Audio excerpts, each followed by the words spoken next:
Okay, what step is this? Step 4. Step 4, here we go. Now I'm gonna first, again, do it with my C chord, okay?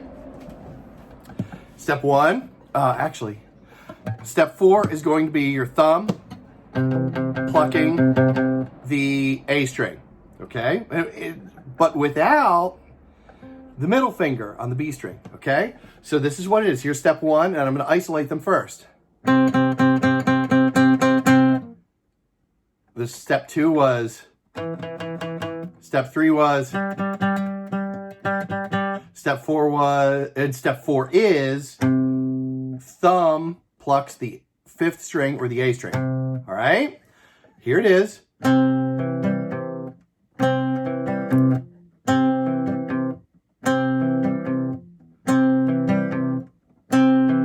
right, so I'm going to take this off so I can show you a little better. Woo.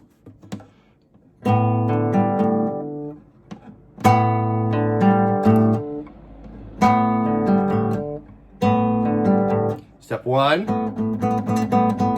step 2, step 3 is first finger on that G string, and then step 4 is the thumb on the A string.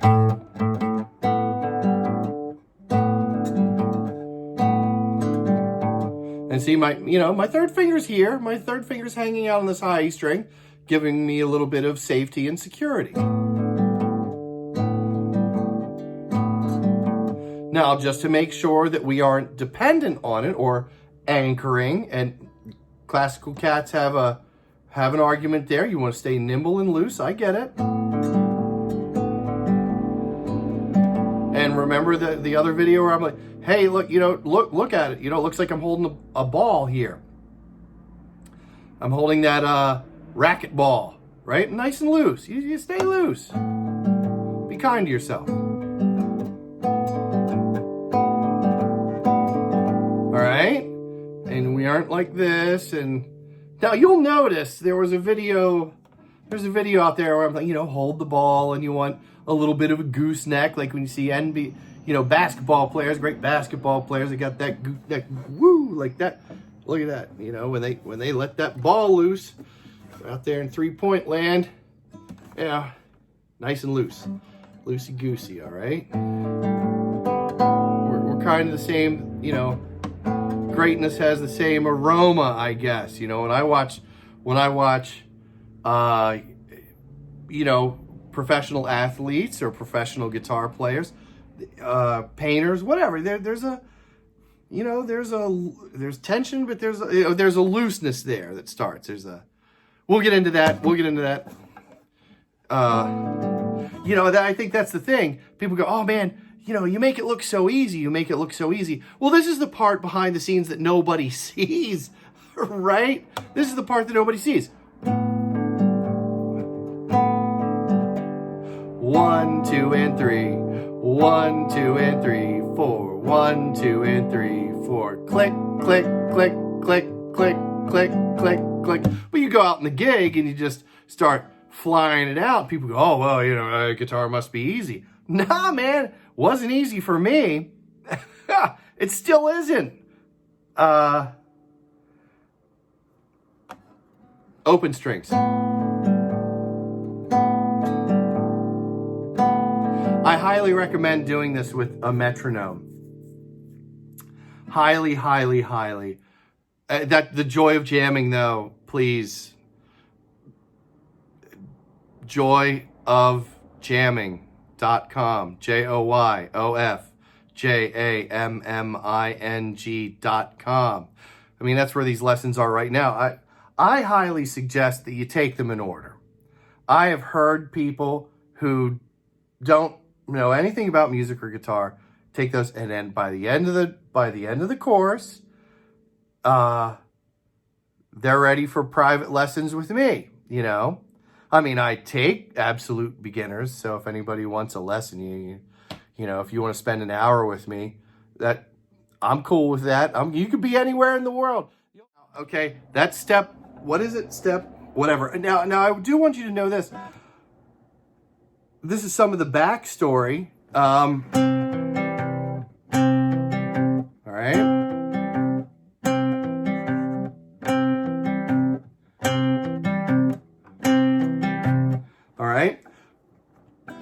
I read or heard a long time ago, and I think his name is Kerry Livgren. If I'm mispronouncing his name, I apologize. Yeah, I'll let you know now. Now, maybe I'll let you know in the next video. Anyway, I heard that Kerry Livgren came up with this riff or this picking pattern, and this is really important, you know, as an exercise, as a finger picking exercise.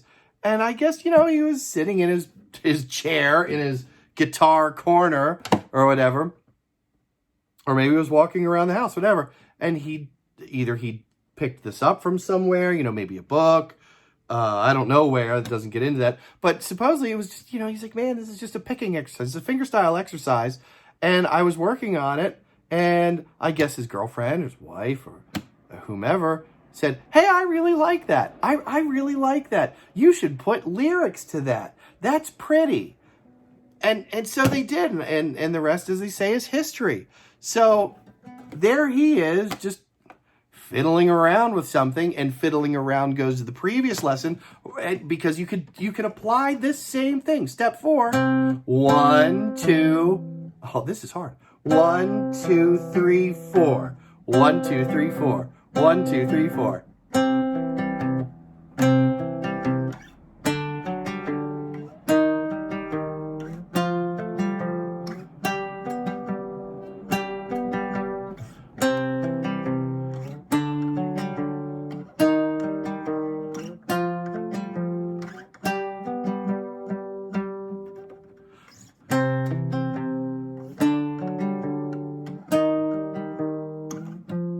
See, I don't have it. Told you I'm learning this. But I'm doing these videos in rapid fire succession. So this was his, you know, his finger picking exercise, I guess, was... I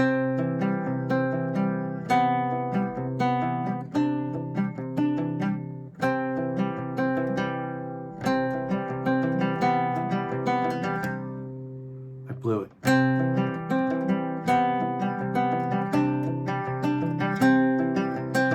Okay, so you know, he's going, oh man, you know, I have to get this under my fingers. Well, this is exactly how, you know, this is probably, I don't know anything other than my own path, but this is how I learned how to do this stuff, one at a time. One at a, you know.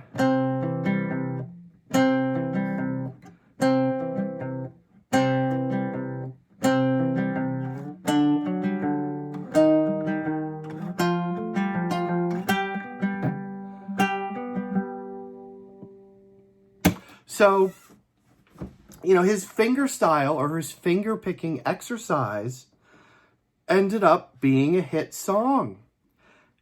And it resonated. You know, somebody else was in the room. And, you know, it reminds me of the Steve Gadd, one of my favorite drummers, doing that.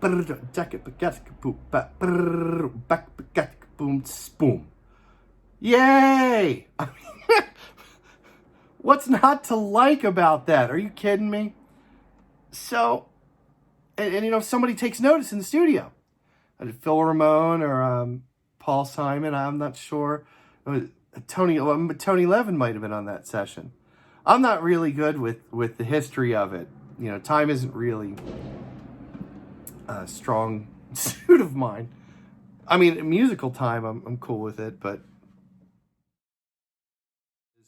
banjo rolls, like roll number 1 is this. It's this pattern. And you just practice it like we're practicing this pattern for Dust in the Wind, Kerry Livgren's pattern that he used for Dust in the Wind. You know, we're looking at as a pattern. That's one single pattern. And we're going to keep repeating that pattern. And it's to the point where you don't think about it. You can use your fretting hand, or you can even, you know, move this.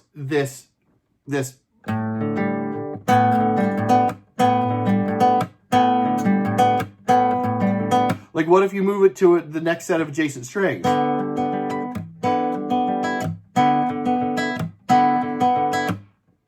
You know, so the next set of J strings would be D, B, and E. And then you can...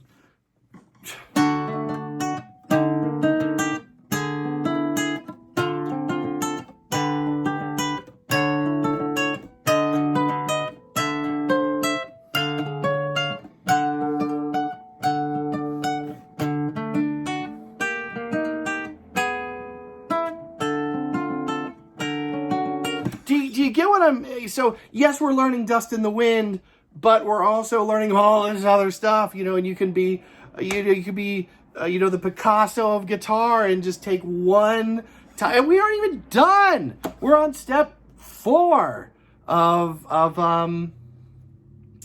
we're on step 4 of 7 to learn this part of it where we can continually repeat it and, crank out Dust in the Wind, because then we have to start on this end. So yes, this is a fingerstyle video, and the subscriber who asked, can you do this in a beginner's format? Well, I'm doing it in a beginner's format, but I'm also giving you, this is why the format is what it is. You learn the step up front, and then I'm giving you all of the kind of musical, philosophical stuff after it. So you could skip all this, or better yet, while you're listening to me, try to make sense of all this ethereal stuff. You can sit there the whole time while you're listening to me and go, wait, 1, 2, 3, 4. There, that's where we are. So feel free to do that while I'm giving you the rest of this. And if you've been doing it the entire time, let's see, the time up here says, you've already... Do you see what I'm getting at? This should be automatic. And yes, there are times when you're learning that you should turn off all videos and pay attention to you. No distractions. It's really important. I know that I kind of talk a lot about, hey man, you can just practice while you watch TV. I don't do that I do. I can practice all the time. I believe it's very important to have that time where you get in touch with yourself. All right, there, I said it. I think, and maybe that's most important. That's what always brings me back and puts my feet on the ground and gets me in a good spot when I can just stop and go,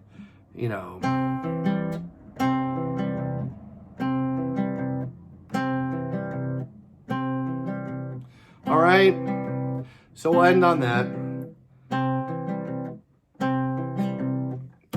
And there you have it. So, and I think the most important point is maybe it's most important to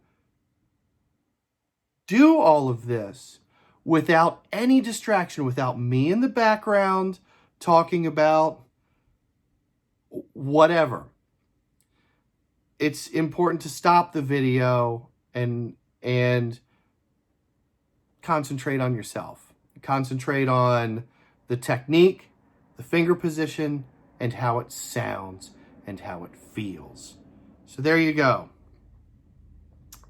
I think that's most important. Okay, step 5 coming up.